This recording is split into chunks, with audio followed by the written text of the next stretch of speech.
Tanggapan Ustadz Adi Hidayat tentang pilih-pilih masjid untuk sholat berjamaah, apakah berdosa? Aja karena waktunya dikit. Di bulan Rajab ini tadi kan ada yang Ustadz sampaikan tentang mengoreksi diri ya. Nah saya mau nanya nih sebenarnya mungkin di luar mungkin bisa relate. Cuman mungkin saya lagi sering nyoba sholat di masjid sekarang Ustadz. Nah di lingkungan saya kan di rumah di Bintaro tuh masjid banyak banget gitu ya. Macam-macam lah mungkin Ustadz tahu lah. Nah di situ ya saya nyoba masjid di rumah saya tuh di kampung lah gitu. Masjid kampung pernah, masjid komplek pernah dan lain-lain. Nah saya menemukan tuh dari ilmu yang minim banget saya punya gitu, kadang-kadang kayak ada rasa gitu kayak jadi kok ini nggak rapet, chefnya ini nggak itu, di masjid itu beda lagi gitu. Nah jadi kecenderungan saya tuh memilih satu masjid gitu yang saya sendiri nyaman. Nah cuman yang saya takutin itu nyerempet ke dosa nggak sifat sombong gitu loh Ustaz. Gitu. Jadi saya juga pernah dengar katanya kalau kita punya ilmu yang lebih baik, harusnya sholat di tempat yang gak nyaman tuh ngasih contoh lebih baik gitu-gitu. Tapi ya saya kan gak mungkin ngajarin mereka, saya siapa juga gitu. Itu aja sih Ustaz, pengen tahu sih, semoga gak jadi dosa. Assalamualaikum. Assalamualaikum warahmatullahi wabarakatuh. Pertama, semoga Allah memberikan istiqamah kepada Anda, saya dan kita semua pada amalan-amalan yang kita bisa rutin kerjakan secara baik. Istiqamah itu tidak mudah. Dan semua orang pasti punya kecenderungan amalan tertentu yang boleh jadi tidak sama. Ada yang belum tahajud tapi rajin puasa.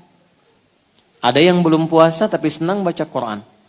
Maka konsisten di situ. Turunlah Quran surah kedua Al-Baqarah ayat 148. Walikulli wijhatun huwa muwalliha fastabiqul khairat. Setiap orang pasti punya orientasi amalan yang ia sukai. Maka konsistenkan dulu amalan itu. Lalu berlomba mendapatkan kualitas di amalan itu yang disaingkan dengan yang lain. Ada orang yang mungkin gak bisa tahajud bukan karena gak pengen, ada keterbatasan. Tapi dia bisa mengonversi amalan lewat hartanya, dia perbanyak sedekah. Ada orang yang gak mampu sedekah, belum bisa tahajud, maka dia coba optimalkan puasanya. Nah di titik itu kata Allah, maka semangatnya adalah menjaga konsistensi amalan dan berlomba dengan yang lain. Indahnya di Quran, tidak mengatakan kamu yang unggul, yang itu rendah. Tapi Quran mengatakan memotivasi berlomba dengan yang lain. Kalimat lomba inilah yang menjadikan dalam saat yang bersamaan kita dibimbing konsisten pada amalan kita. Saat yang lain kita diminta pula untuk berkontribusi pada nilai kebaikan yang mungkin dia bisa optimal di situ. Maka turunlah Quran surah ke-16 ayat 125. Kita gabungkan keduanya. Anda konsisten di masjid yang Anda sudah senangi, nyaman, saat yang bersamaan tidak menghalangi Anda untuk membantu di masjid lain yang menurut Anda mungkin butuh pencerahan di situ, sehingga mendapatkan keluasan informasi. Anda tidak masuk dengan menyalahkan itu dulu, tapi Anda masuk untuk memberikan keluasan wawasan supaya mendapatkan pengetahuan. Mungkin feedbacknya mereka pun punya wawasan yang mungkin kita bisa dapatkan, ya kan? Baik, pernah kejadian saya baru pulang dari Tripoli, kemudian di satu kota, saya suka pindah tiap subuh masjid ini seperti Anda tadi lakukan. Saya pengen tahu masjid ini, pengen tahu masjid ini. Tiba-tiba saya datang ke satu masjid di komplek, kok orang kompleknya keluar dari situ? Yang sholat di situ terbatas. Begitu saya kemudian sholat, ada yang salah apa di masjid sehingga mereka pergi?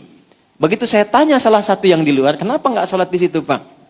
Ah, itu bid'ah, kunut ada kunutnya katanya. Nah, ternyata persoalannya adalah persoalan wawasan, persoalan pengetahuan. Bukan karena kunut dan tidak kunut. Kan yang salah yang tidak sholat subuh. Ya kan? Yang jadi problem, ini belum tahu dalil kunut itu apa. Yang kunut pun belum tentu tahu yang tidak kunut dalilnya apa. Padahal masing-masing punya alasan.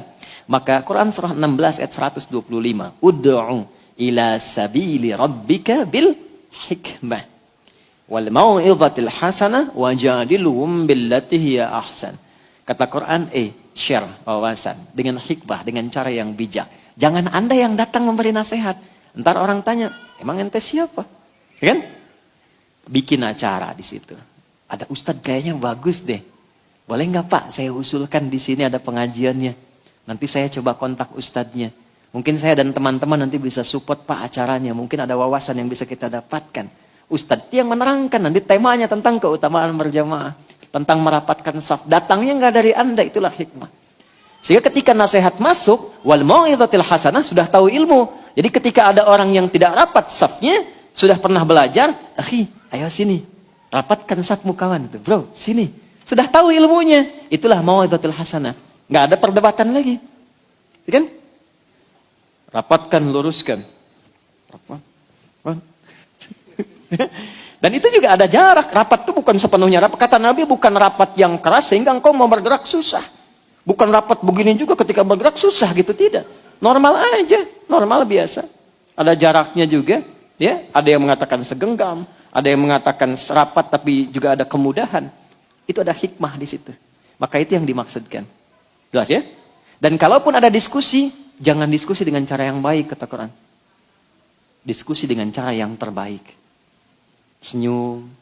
Kan berbeda itu tidak harus melarang kita minum teh bersama kan? Assalamualaikum akhi, tar aja. Assalamualaikum, tar aja. Waalaikumsalam. Jelas ya? Wallahu a'lam bishawab.